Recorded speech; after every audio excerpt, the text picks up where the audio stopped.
मैंने एक रिसर्च पढ़ी है, उस रिसर्च में लिखा हुआ है कि 2040 या 2050 के बीच में India will be the next super power. सबसे बड़ी दुनिया की मईशत होगी चाइना, चाइना के बाद सेकंड नंबर पे इंडिया होगा। तो सारा मुद्दा आ रहा है इसके ऊपर कि हमारा जो है मतलब हम लोग आईटी की फील्ड में बहुत ज़्यादा पीछे हैं उनसे। द रीज़न इज़ दैट कि हमें हमारे अवेयरनेस ही नहीं है। यहाँ पर हमारे पॉलिटिक्स जो हैं वो अपनी बस उनको पड़ी हुई है, उनको पाकिस्तान की इंडस्ट्री के बारे में कोई किसी को भी इल्म नहीं है। हम लोग यहाँ से जाते भी हैं तो एज अ लेबर, अगर हमें कोई बुलाता भी है, कोई हम यहाँ पे बैठ के भी काम कर रहे हैं तो फिर फ्रीलांसर। क्या रीजंस हैं जो कि हम लोग इस तरह के ओहदों पे नहीं आ पाए जो कि इंडियंस आ गए, सीईओज, ब्रांड एम्बेसडर या फिर कोई हाई हम लोग लेबर की हद तक क्यों हैं?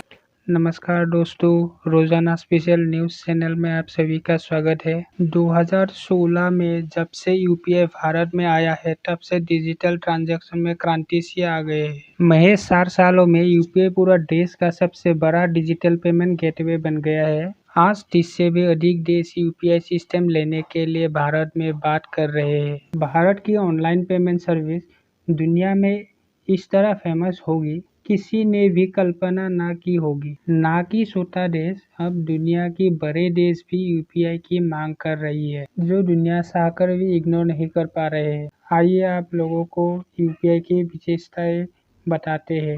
दोस्तों, यूपीआई एक instant real time money transaction application है जिसने भारत के बीते बाजार में एक क्रांति ला दी है। यूपीआई से धनराशि सीधे रिसीवर के बैंक में जमा हो जाते हैं और इसमें किसी भी तरह की मिडिल अथॉरिटी की झंझट नहीं होता और ये सभी बिल्कुल मुफ्त होती है। इसके अलावा यूपीआई 24/7 ट्रांजैक्शन किया जा सकता है। भारत का यूपीआई पहला ऐसा तरीका है जिसने bank to bank transaction, bank to mobile transaction, QR code transaction सभी कुछ एक ही क्लिक से किया जा सकता है। यही वजह है कि अब पूरी दुनिया यूपीआई ट्रांजैक्शन सिस्टम खुद अपनी अपनी देश में लाना चाहता है।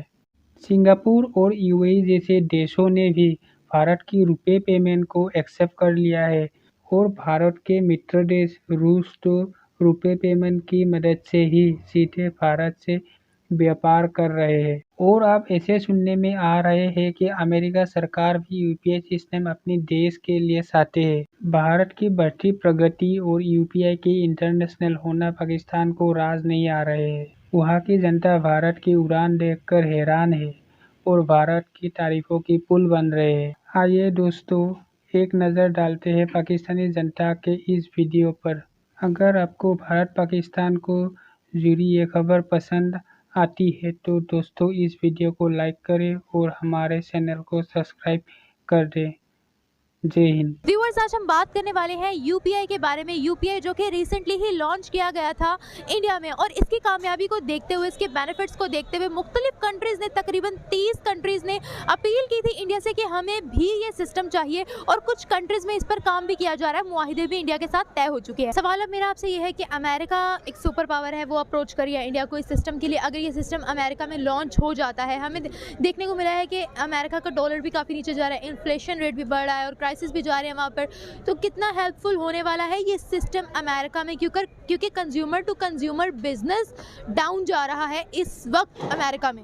ऑब्वियसली हेल्पफुल तो होगा ये सिस्टम उनके लिए, बिकॉज वो उनका ट्रस्ट रेट जो है वो पाकिस्तान से ज़्यादा इंडिया की इंडस्ट्री पे है। तो पाकिस्तान में है ही नहीं, आप ये बोलें कह सकते हैं, क्योंकि यहाँ पर बहुत जो है ना लोकली सिस्टम पे ये चल रहा है।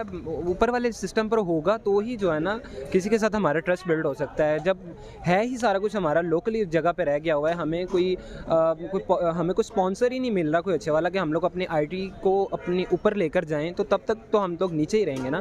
तो इंडिया में ये है कि उनको बहुत ज़्यादा स्पॉन्सर्स मिल रहे हैं, उनकी जो है ना वो काबिलियत की वजह से मिल रहा है। काबिलियत की वजह से मिल रही है और उनके सबसे ज़्यादा मेजर फैक्ट इस देश के हुकूमत बहुत ज़्यादा सपोर्टिव है। 2016 में यूपीआई का इनिशिएटिव लिया, ये बहुत ज़बरदस्त था और ये एक बहुत बड़ी इनोवेशन थी।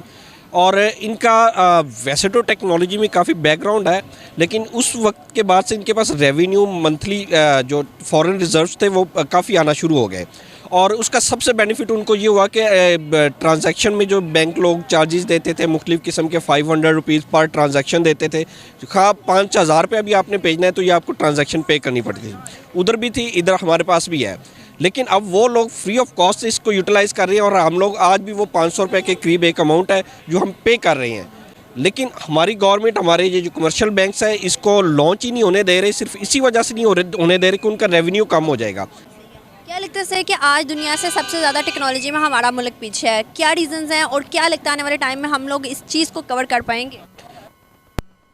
हिस्ट्री में जाऊंगा क्योंकि पाकिस्तान एज ए मुस्लिम जब 1857 में हमने एक तहरीक शुरू की सर सैयद अहमद ख़ान में, और उस तहरीक में उन्होंने अंग्रेज़ी तालीम की तरफ फोकस ही नहीं दिया, बल्कि किसी भी तालीम के नहीं। उन्होंने इतनी एफर्ट की, मुसलमानों को राग़िब किया कि आप बस बेसिक एजुकेशन ले, तरफ आएँ, दुनिया आप निकल जाएगी। दुनिया को यूरोप तरक्की कर रहा था और हम लोग उस वक़्त भी ये थे कि हिंदू, शिया, वटएवर, हम इन चीज़ों में फंसे हुए थे। हिंदू जितने भी थे वो अपनी एजुकेशन पे फोकस कर रहे थे। आज भी आप देखिए बेंगलोर, कोलकाता, उनके एजुकेशनल हब इसी वजह से हैं कि वहाँ के लोगों ने अपना फोकस इतना एजुकेशन पे किया है कि वहाँ की जो छोटी रियासतें हैं, केरला वगैरह, उन लोगों को हिंदी आती ही नहीं है। उनकी बेसिक लैंग्वेज है और उसके बाद इंग्लिश, और हमारी और बेसिक लैंग्वेज दूर की बात, हम आपस में एक दूसरे से प्रॉपर्ली मुल्क के अंदर नहीं बात कर सकते। हमारी उर्दू पे भी अगर हम देखें तो हमारी ग्रिप नहीं है बिल्कुल। क्या लगता है आपको आने वाले टाइम में इंडिया टेक्नोलॉजी में बीट कर पाएगा यूएस, चाइना और जापान, जो कि 3 मुल्क माने जाते हैं टेक्नोलॉजी? मैंने एक रिसर्च पढ़ी है, उस रिसर्च में लिखा हुआ है कि 2040 या 2050 के बीच में India will be the next super power. सबसे बड़ी दुनिया की मईशत होगी चाइना के बाद सेकंड नंबर पे इंडिया होगा। देखिए, अमेरिका बेसिकली देखा जाए पूरी दुनिया में तो सबसे ज़्यादा स्ट्रॉन्ग है, ठीक है।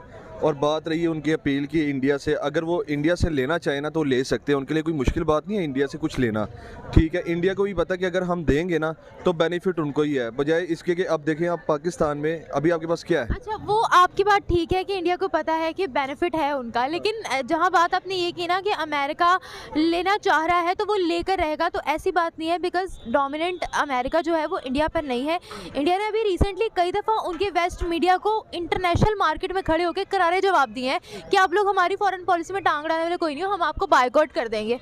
करारे जवाब तो पाकिस्तानियों ने भी बड़े दिए हैं अमेरिका को कई मतलब कई ऐसे पॉइंट है।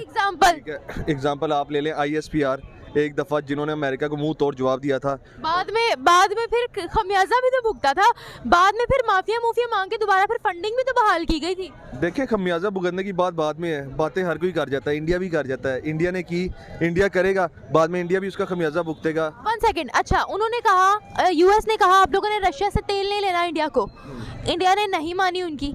इंडिया ने कहा अपने काम से काम रखो, इंडिया ने क्या रशिया से तेल नहीं लिया? आज लिया ना, मेरी बात सुने, आज के लिए ले लिया, कितनी देर तक नहीं लेगा, चले मुझे बताएं। अब बाकी वो तेल कहाँ से लेगा? और मतलब क्या मतलब? वो लेगा तेल, देखे मेरी बात क्या यूएस तो खुद तेल लेता है, लेकिन उसने कहा था आपने रशिया से तेल नहीं लेना है। आज तक रशिया से वो तेल लेते हुए आ रहे हैं इंडिया वाले, और अभी रिसेंटली फिर यूएस मीडिया ने एक इंडिया को ऑफर दी जिसमें उन्होंने ये कहा कि रशिया से हम कम कीमत पर लेकर देंगे, लेकिन दोबारा फिर इंडिया ने उनको मुंह तोड़ जवाब दिया। देखें कितने मुंह तोड़ जवाब दिए। एक तेल की बिना पर हम नहीं उनको जज कर सकते कि वो अमेरिका से पंगे ले रहा है या कुछ कर रहा है। अमेरिका एक बहुत बड़ी सुपर पावर है। फिर भी अमेरिका ये चाह रहा है कि इंडिया उनके साथ रहे। देखिए, अमेरिका को इंडिया को साथ रखने में बड़े बेनिफिट्स हैं। आप ये ना खाली देखें कि खाली किस चीज़ के बेनिफिट्स हैं, आप ये देखें अमेरिका ने तो सऊदी को भी अपने साथ रखा। क्या किया? सऊदी का उन्होंने लेकर हम पे ड्रोन करवाए, अफगानिस्तान में ड्रोन करवाए। बट नंबर 1 ट्रेड पार्टनर तो फिर भी इंडिया है अमेरिका का, तो करेगा। देखें बेसिकली अब देखा जाए ना, इंडिया माशाल्लाह, मैं आज भी कहता हूँ स्टडी के लिहाज से आप देख ले। अच्छा, इंडिया का हर बच्चा तो इंग्लिश बोलता है। मुझे पाकिस्तान का कोई भी ऐसे दिखा दे जो OA लेवल्स पे है ना, वो भी इंग्लिश में करके अड़ के बात करता है। तो आप किसको जज करें? इंडिया भी एक देखें, इंडिया एक एटमी पावर भी अब बन चुकी हुई है। इंडिया में आप स्टडी के लिहाज से देखे जाए, और उन्होंने अपनी पॉपुलेशन उनकी इतनी बड़ी है, तो आप लिहाज करें अगर अमेरिका को वो थोड़ा सा भी इस बारे में कर रहा है ना कि जी हमने धमकी दे दी है, तो बनता है, वो कहते हैं ना कुछ दिखाने के लिए ना वो कर लेते हैं। 1 सेकंड, आपने पॉपुलेशन की बात की है, तो पॉपुलेशन के साथ वो लोग उस पॉपुलेशन को मैनेज कैसे कर रहे हैं, उस पर बजट कैसे लगा रहे हैं, तरक्की में कैसे आ रहे हैं आगे, ये भी मैटर करता है। और अगर आप कह रहे हैं कि अमेरिका को दिखाना पड़ता है, तो फिर अमेरिका भी उनकी सुनकर दोबारा उनके ही तलवे चाटता है कि आप भी हमारे साथ रहो। अमेरिका कभी भी इंडिया से खराब नहीं करेगा, अपनी नहीं खराब करेगा, ये मानती हैं आप बात। तो अगर इंडिया ने अपनी 2-3 लगा दी हैं तड़ियाँ, तो इस पे कौन सा बड़ा मसला है? ये तो अभी आपने खुद बोला कि अमेरिका ऑब्वियसली कभी खराब नहीं करेगा उनके साथ, क्योंकि उनको पता है कि अब जो आने वाली तीसरी बड़ी इकोनॉमी है वो इंडिया की है। हाँ। बेसिकली आप ये देखें ना, हम अगर बात करें ना इंडिया की, इंडिया में अब हम एक आप यहाँ से ले लें, इंडिया में सब सारे यही कहते हैं कि मुसलमान इंडिया में ज़्यादा है, पाकिस्तान में कम है, इतना मुसलमान नहीं है। इंडिया एक बहुत बड़ी कंट्री है पॉपुलेशन के लिहाज से, स्टडी के लिहाज। अच्छा, आपको भी पता चला वो डार्क वेब का इंडिया, और उसमें एक अभी मैं आपको बताता हूँ ये जो करते हैं वेब में जो हैकर ने ऑडियो लीक की शहबाज शरीफ की। आप पाकिस्तान की बात कर रही हैं, पाकिस्तान की नहीं, मैं आपको बताता हूँ।